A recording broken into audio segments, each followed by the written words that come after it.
Hi everyone. In this video, we're going to go over how to use the SmartBuy submission cover to determine if your borrower is eligible for the SmartBuy program. Before we get started, let's go over where you can find it and some of the best practices for using it. So here you can see we have the idammortgage.org website open. We will navigate to the Partner Center, which has everything you need to originate any IDA loan as far as guidelines, documents, things like that.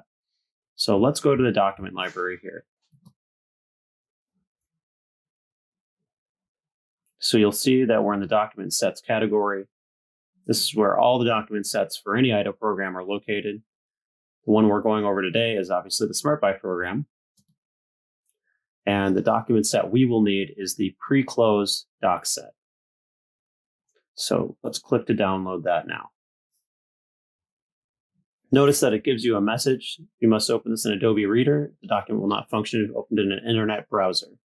So what we actually need to do is save this document to our desktop. And you can do that by clicking anywhere on it and right-click anywhere on it and hitting save.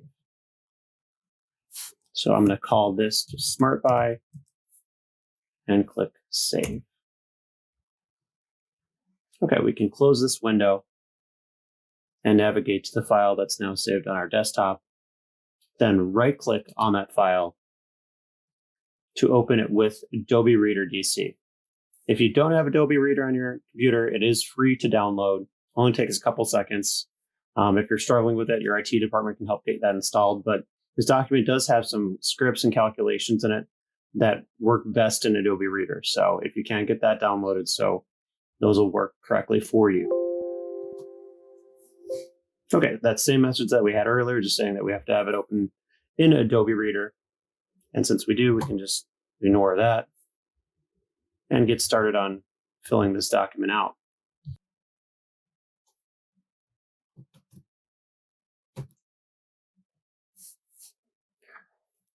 So here on page 2, we have the submission cover for SmartBuy.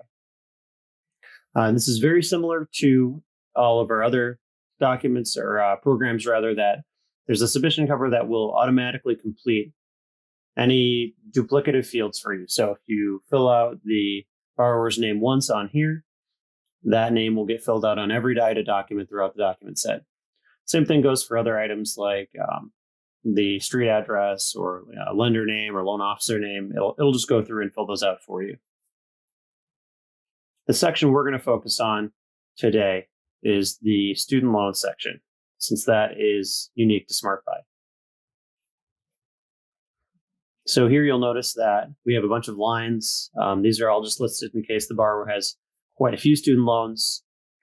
There is a box for borrower, co-borrower, and an additional co-borrower if you have one. So to get started, I'm just going to plug in some dummy information here just to illustrate how this works. The only two boxes we're actually going to focus on right now for this section, because this is really just a pre-qualification. So you just want to see if the borrower is even eligible for the program. We're just going to put in the name of the lender,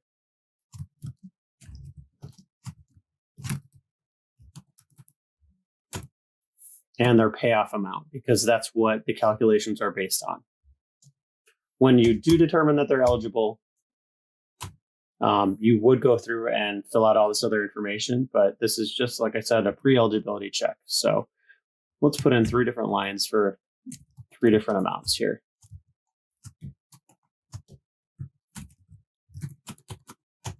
We'll put in $20,000 for our second student loan.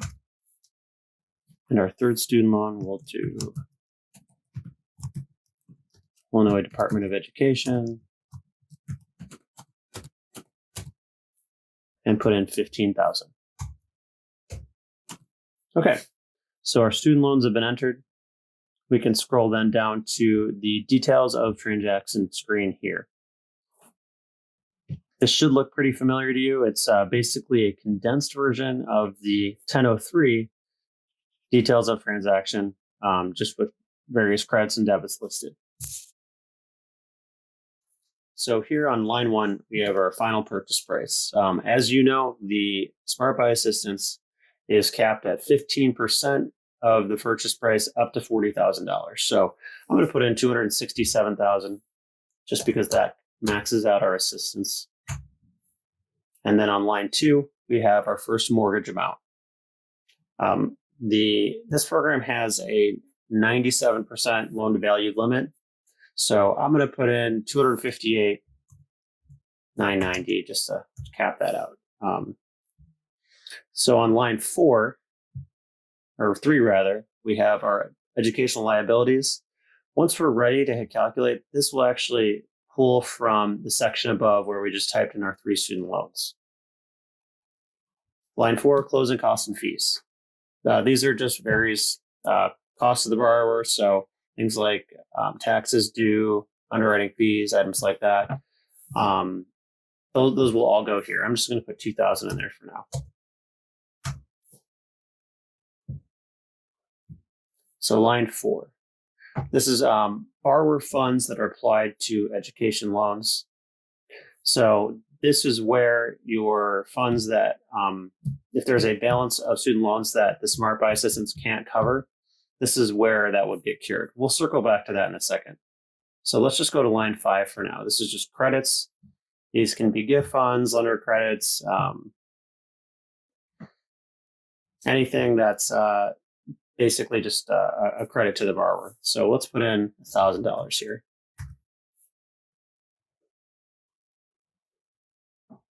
So then we have lines 6 and 7. Notice how these are not editable because they are actually calculated based on other fields throughout the document set. So I hit calculate, which then gives us our balance. The section I want to look at now is the SmartBuy calculator. Let's zoom in on that. Oh, too much. Okay. So notice how we can't change anything in this section because it's based on what we already typed in. Those 3 student loans, that $10,000, $20,000, and $15,000 loans rather, added up to $45,000. The SmartBuy assistance is maxed out at that $40,000, so we have a $5,000 balance that does need to be paid. Notice how it says must be $0 to be compliant. So we have to cure that. So that is where line 4 comes into play. You'll plug in whatever your shortage is or whatever the borrower is bringing to closing to make sure those student loans are paid off. And then you can hit calculate again. Sometimes it'll automatically update the balances, but I do recommend anytime you change any figure on this document that you hit calculate. It'll just ensure that the totals are rerun every time and everything is up to date. Okay, so now that we've cured our student loan issue, let's look at our cash to close. So we are currently short $4,000 to close, which means we have to add in a little more money for in the credits section, so that way the borrower is not short to close. So we'll just do 5,010. And now our final balance is 0. And once again, I'm just going to hit calculate again just to make sure that it did truly total everything correctly. So that is how you use this worksheet, just to do that initial estimate on whether or not that this program is going to work for them with their student loans. Just a few things. Make sure that, if you do decide to proceed with this program and it does work for the borrower, that you're updating these amounts as the payoffs come in, because what does need to be correct is when we do that initial review, our compliance team will check these amounts against the payoffs. So if those don't match, you will get conditioned and this will have to be refilled out. So I do recommend you save this to your desktop, update it as needed, and adjust your payoff amounts accordingly. So that concludes the training on the submission cover. As always, if you have any questions, feel free to reach out to our team at mortgage@ihda.org.